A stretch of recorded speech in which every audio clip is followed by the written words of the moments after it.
Bonjour tout le monde. Bon, aujourd'hui j'ai un peu de temps à tuer, je sais pas ce qu'ils ont foutu, ils m'ont fait une tournée mais qui a ni queue ni tête. Je devais aller à Paris tôt le matin et puis après je dois retourner en banlieue. J'arrive à 8h, le mec me dit qu'il faut que j'attende jusqu'à 10h. Après il faut que j'aille vider du côté de Saint-Maur. Après, il faut que je retourne du côté de Rambouillet. Et après, il faut que j'aille du côté de Thoiry. Ça n'a ni queue ni tête. Ni queue ni tête. Et après, il faut que je retourne aux antipodes de l'Île-de-France. J'aime autant vous dire que il y a Thoiry et Rambouillet, à mon avis, qui vont sauter. Et après, on parle d'écologie. Enfin, qu'est-ce que tu veux que je te dise?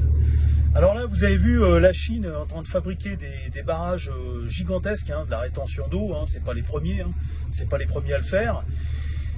Et après, on a encore des abrutis qui se demandent pourquoi il y a un réchauffement climatique. Alors, on construit, alors ça je me répète encore, mais ça fait des années, ça fait des dizaines d'années, ça fait 100 ans qu'on construit des gigantesques poêles à frire.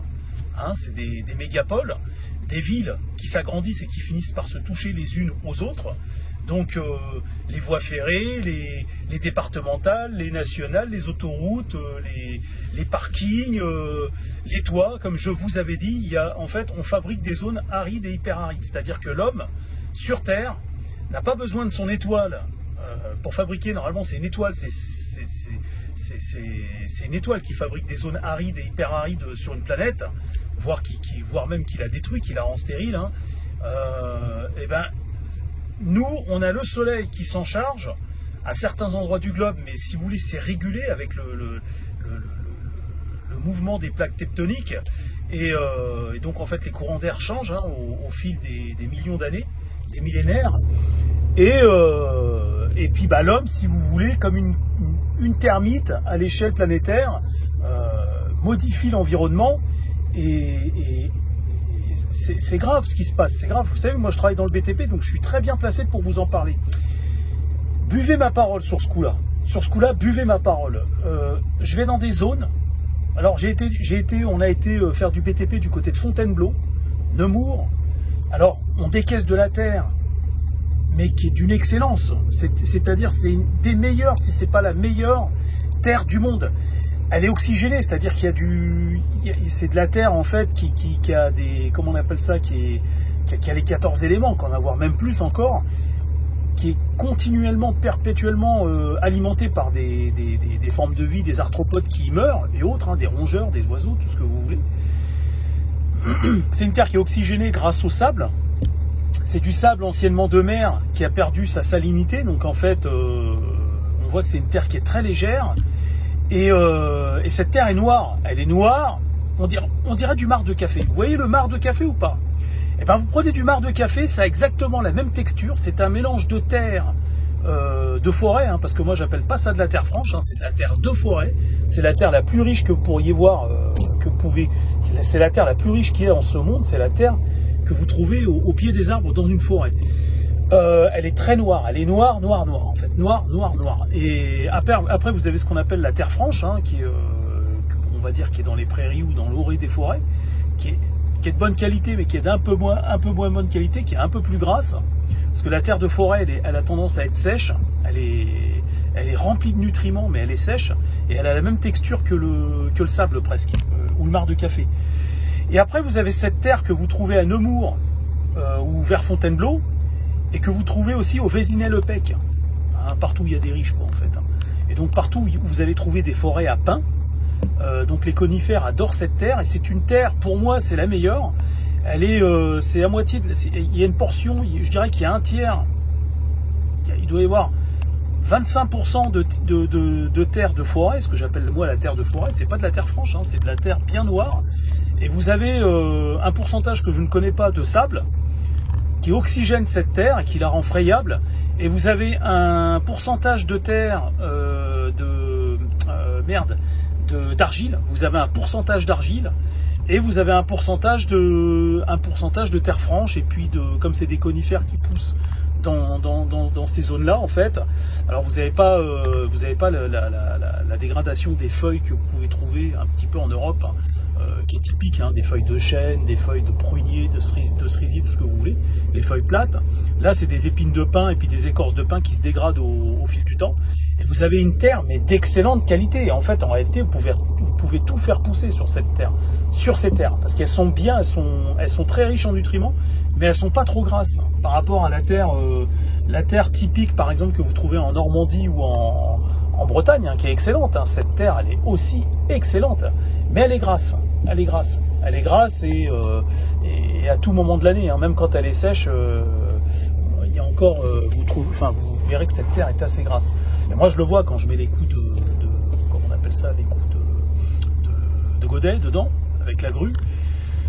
Je vois en fait que cette terre qui est très frayable, elle n'est pas grasse du tout. Quand je vais du côté de Nemours ou du côté du Vésinet-le-Pec, cette terre n'accroche pas du tout le godet. Hein. C'est-à-dire, à part quand il pleut, évidemment, là ça se transforme en boue, mais ça fait pas la même boue que si c'était de la terre, par exemple, qui vient de Normandie ou de Bretagne.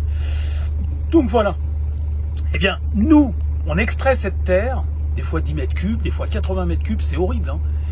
Et on la jette, au lieu de la récupérer, cette terre, et de la rapporter à des gens qui la revalorisent, c'est-à-dire des centrales qui revalorisent cette terre, nous on la ramène dans ce qu'on appelle des centrales. Ça peut être considéré comme des déchetteries, mais c'est des centrales qui revalorisent les matières. Mais en réalité, on leur apporte une matière qui est déjà finie, qui peut pas être revalorisée mieux que ce qu'elle est déjà. Et donc cette terre, elle va être souillée avec des fois avec du plâtre, des fois avec un petit peu d'amiante, des fois surtout avec du béton, avec du plastique. Et du coup, ils vont la revaloriser, ils vont en faire de la terre criblée amendée, ou ils vont la retransformer en terre végétale. Ça va, ils assurent, ils font du bon boulot, mais si vous voulez, ce qu'ils vont retransformer, c'est pas du tout l'équivalent de la terre qu'on a détruite, quoi. Hein, et on a des gars comme Haroun Tazieff, je crois que c'est Haroun Tazieff, hein, qui se plaint de ça, qui dit qu'on saccage la terre. Quand il dit la terre, alors il parle du globe forcément, mais il parle aussi de la terre, de la qualité de la terre. Et si vous regardez la carte des terres arables sur le globe, vous allez vous apercevoir qu'il y a quand même beaucoup plus de zones arides et hyperarides sur le globe, des zones rocheuses par exemple dans le sud de la France, si vous allez du côté de Toulouse, tout ça là, un peu plus dans le sud. Eh ben, dès que vous creusez, vous allez voir, si vous achetez une propriété, faites gaffe, parce que des fois vous allez voir qu'il y a de la terre, mais en réalité il y a 20 cm de terre. Hein, c'est un problème que je connais très bien le sud. J'y ai vécu. J'ai vécu un peu partout en France, presque. Pas partout en France, mais ce qui fait que j'ai une grande expérience par rapport à ça. Et vous avez des endroits en France où vous avez, par exemple dans le bassin parisien, vous avez jusqu'à 50 cm de terre, et on va dire une couche de 40 cm de terre franche. Après, ça se dégrade un peu, ça se transforme en argile. Et après, si vous creusez plus loin, vous allez trouver du sable. Ça s'est pas mélangé au fil du temps. Ça s'est pas mélangé, mais moi, ce que je fais sur le terrain où j'habite, de ma campagne, eh ben, je mélange cette terre. C'est-à-dire que je vais chercher l'argile et je mélange avec de la terre franche que j'enrichis avec du sable de mer que je ramène tous les ans. Ne vous inquiétez pas, ça produit de la très bonne terre. Parce qu'au fil des ans, les petites formes de vie, les scarabées, les petits scolopendres, les cloportes et puis surtout les vers de terre, vont mixer cette terre et au bout d'une dizaine d'années, 8 ans, 7 ans, vous avez une terre qui a été retransformée par Dame Nature, par Mère Nature. Et cette terre, quand vous allez dans le sud, vous allez creuser 20 cm, et là c'est le piège, vous avez de la roche juste en dessous. Donc en fait, les arbres ne vont pas pouvoir s'enraciner. Donc tout ce que vous allez planter, à part si c'est des salades et encore, vous allez voir que vous allez rencontrer des difficultés à faire pousser des trucs là-dessus. Donc c'est pas grave, hein, des fois ça vaut le coup d'appeler une pelleteuse et puis de faire creuser un peu la roche. Bon, après si vous avez 3000 m² de terrain, c'est pas possible. Si vous avez 300 m² de terrain ou même 200 m² de terrain, c'est possible. Et là, vous n'allez pas endommager l'environnement, c'est-à-dire que vous améliorez. Encore une fois, je vous l'ai dit, hein, l'homme a la capacité d'améliorer l'environnement. Et nous, on fait tout le contraire, on le détruit. C'est-à-dire que l'homme, comme je vous avais dit, hein, alors on a le droit de se demander quelle est la place de l'homme au sein du cosmos.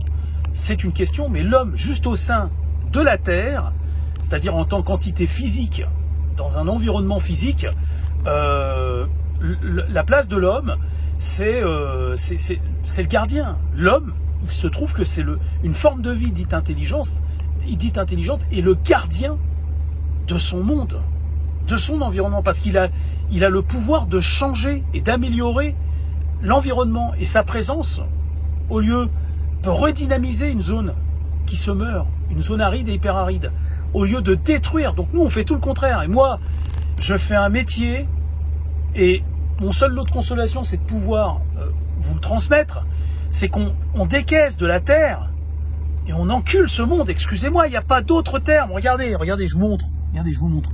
Regardez, vous voyez ce parking? Voilà, on a décaissé de la terre et on y a mis du, comment on appelle ça, du gravillon pourri. Ça, c'est du goudron, des croûtes d'enrobés qui ont été retraitées, et on en fait de la poudre, et puis on vient pour faire des cours et tout avec. Mais c'est ça. Enfin, je veux dire, on n'arrête pas, quoi. On n'arrête pas. Les permis de construire n'arrêtent pas d'être délivrés constamment. On veut continuer à construire des autoroutes. On anéantit les ruisseaux, les marais, les cours d'eau, et après on se demande pourquoi il fait de plus en plus sec. Mais on produit de la poussière. On produit de la poussière. On détruit toutes les zones humides, les marais, les mares, les lacs, les étangs, les ruisseaux. Il y avait des millions de ruisseaux en France avant, des millions, des petits cours d'eau, vous savez, qui faisaient à peine 10 cm de large, sur plusieurs kilomètres sur plusieurs kilomètres. On les a détruits. Pour le peu qu'il en reste, on fait de la rétention, on fait des barrages. Donc il y a des zones, il y a des zones qui se retrouvent complètement asséchées. Et quand la terre sèche, eh ben, elle perd jusqu'à 7%, voire jusqu'à 8, entre 7 et 10% de sa masse. Donc ça crée des crevasses. Quand il repleut d'un seul coup, eh ben, l'eau s'infiltre dans ces crevasses. Et qu'est-ce qui va se passer? Et bien, une fois que ces crevasses elles ont été coupées, c'est comme des grandes parts de gâteau qui demandent qu'à être désolidarisées des autres parts. Et quand l'eau arrive, et ben, elle emporte ces grandes parts de terre. C'est pas compliqué. J'ai pas fait d'études sur le sujet. C'est des trucs qui sont logiques. Et vous avez des bouffons qui font des études et qui sont même pas capables d'anticiper ça, en fait. En réalité, c'est des gens qui étaient pas taillés pour faire ces métiers, mais qui se sont retrouvés là-dedans parce que ça touchait bien ou parce que ils pensaient qu'ils feraient l'affaire. Mais c'est pas eux le plus grave, à la limite. Eux, c'est pas le plus grave, c'est les politiciens qui nous dirigent. C'est des gens qui rentrent en politique parce qu'ils aiment le pognon et la notoriété. Encore plus grave, il y a des mecs qui rentrent en politique parce qu'ils pensent qu'ils vont pouvoir se taper des gonzesses. Je vous assure que c'est vrai. Je vous assure que c'est vrai. Et maintenant, il y a des femmes qui rentrent en politique aussi parce que elles pensent, enfin, c'est pas qu'elles pensent, c'est sûr et certain, elles vont se faire du pognon et elles vont se faire une place au sein de cette société. Et c'est dingue, on est dirigé par des formes de vie archaïques. On est dirigé par des singes imberbes. Comprenez ça ou pas? On est dirigé par des formes de vie primitives, des êtres humains qui ne pensent qu'au pognon et au profit et à la facilité. Et on détruit ce monde. On détruit ce monde. Et moi, excusez-moi, j'ai des difficultés respiratoires, je vous en avais déjà parlé, hein, pour ceux qui suivent ma chaîne. Je respire régulièrement de la poussière. Vu que je suis dans cet environnement, j'évolue dans cet environnement. Et donc, moi je suis témoin de ça. On décaisse de la terre qui n'a pas besoin d'être traitée, il faut juste la prendre et la ramener dans des centrales. Il n'y a même pas de normes en vigueur par rapport à ça. Normalement, à chaque fois qu'il y a un décaissement de terre, il va y avoir un inspecteur qui vient et qui dit voilà, cette terre, elle est de bonne qualité, on a fait des carottages, vous l'achetez pas n'importe où. Vous la prenez, vous la mettez, ça fait des millions de mètres cubes de terre de très bonne qualité qu'on peut récupérer et qu'on peut revaloriser réellement à d'autres endroits qui ont besoin de cette terre. Merde, putain, mais c'est fou ça. C'est fou, putain. On se dit être un pays civilisé et sophistiqué, on se dit intelligent, on n'est même pas capable de faire ça. C'est un petit mecton là qui travaille du matin jusqu'au soir, qui va encore leur apprendre la vie. À ces enculés là, ils détruisent tout, je vous assure, ils détruisent tout. Pour ce que disaient les anarchistes il y a 30 ans, 40 ans, pour leur profit, ils détruisent le monde et pourrissent nos vies. Ça se résume à ça. Pour leur profit, ils pourrissent nos vies et détruisent le monde. Ça se résume à ça. C'est des malades. On a confié les clés du pouvoir à des malades. Ce sont des fous furieux. Ils sont fous ces gens-là. Et moi j'en suis témoin, je suis le témoin du mal. Je le vois tous les jours ce qu'on fait. Le mal qu'on fait, je suis dans les centrales de retraitement, J'ai travaillé chez Veolia. Il n'y a pas de recyclage. Ça n'existe pas. C'est des conneries. Les gens dans les poubelles, ils jettent des piles. Moi, on trouve des piles, des batteries, tout ce que tu veux, des morceaux de plâtre dans la terre qui va être retraitée. Mais c'est n'importe quoi. C'est du n'importe quoi. C'est à l'école qu'il faut éduquer. Mais qu'est-ce que vous voulez que je vous dise? Il va falloir faire un putsch. Il va falloir faire une véritable révolution. Une révolution mentale. C'est-à-dire que l'homme doit faire peau neuve. Il faut se débarrasser de ce qu'on est là. Il faut se débarrasser de ce qu'on est actuellement. Et il y a des populations qui en sont incapables de ça. Il y a des populations qu'on a ramenées en Europe qui sont cul et chemise avec le matérialisme, la facilité et comment on appelle ça, le capitalisme utilisé à mauvais escient. Je vous dis à bientôt.